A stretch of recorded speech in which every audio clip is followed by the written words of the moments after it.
Okay, we're going to work next on our couched filling stitch, and for this one I'm actually going to use two different colors of thread. So I've actually threaded two needles, one with green, one with gray.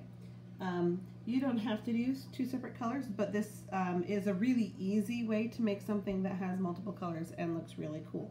So the first thing we're going to do is I'm going to take some nice long stitches across and make a lattice with my background color. So I'm just going to kind of make nice long stitches. Now I know these look like they're going to be super loose, so that's why I have my fabric nice and tight in here.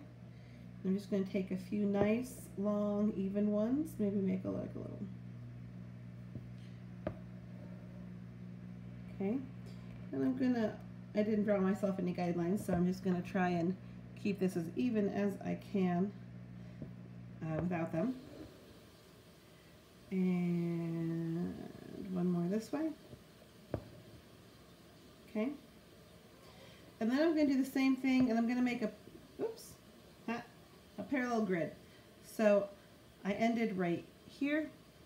I'm going to come up over here, and I'm going to make 3 or 4 that go across the top. Again, they're not going to be perfect, especially since I'm holding this at an angle to show the camera, but as even as I can reasonably make them. Okay. And in order to not waste fabric, I could go back and forth on the back of the fabric, but in order to not waste the thread, I'm just kind of coming right next to it. So this is the background. This is just kind of like a little trellis pattern, right? And on the back right now, it just kind of looks like this. I went back and forth, right? And then up and down. So I'm going to tie off this gray, because I don't need it for the rest. So I'm going to go ahead and tie it off. And since there's only a few stitches on the back and they're really far away, I'm just going to go ahead and make myself a real knot. There we go. And cut that off. And then you don't have to have 2 needles. You can set it up different, but since I was going to be filming this, I have my other needle already set up just for ease of filming. And what I'm going to do is I'm going to come in and I'm going to make little cross stitches on each of those. So it's going to do 2 things. It's going to add color and pattern and texture, which is cool, and it's also going to help hold these stitches down so that they're not loose. So I'm just going to start in a corner, and I'm going to make a little X. I'm going to try and keep it as even so all the X's are the same size as I can, right? So I'm just going to go like that.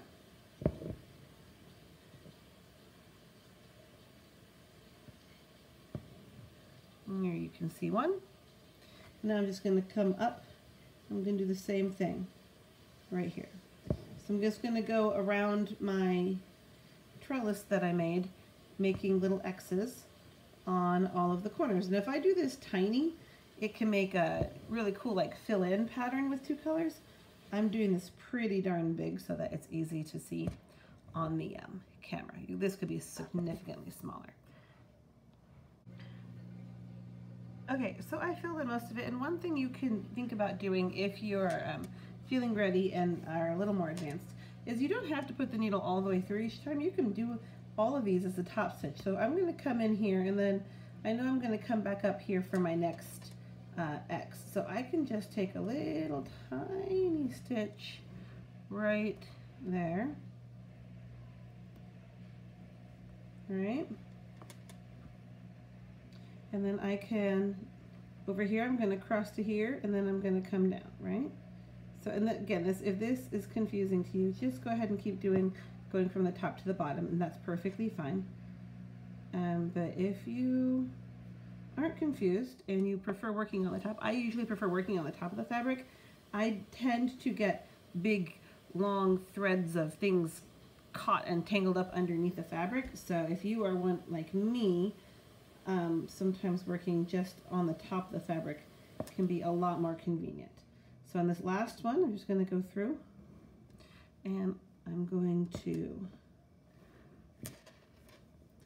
tie it off. And as you can see, these are all the little stitches from the X's, and these are the larger stitches from when I was going from one row to the next. So I'm going to just tie it off by winding it under a few stitches.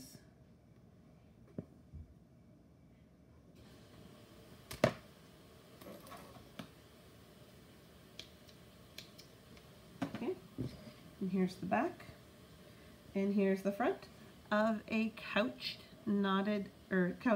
filling stitch. And isn't that just super cute? That's one of my favorites. And you can do all sorts of cool color combinations with that.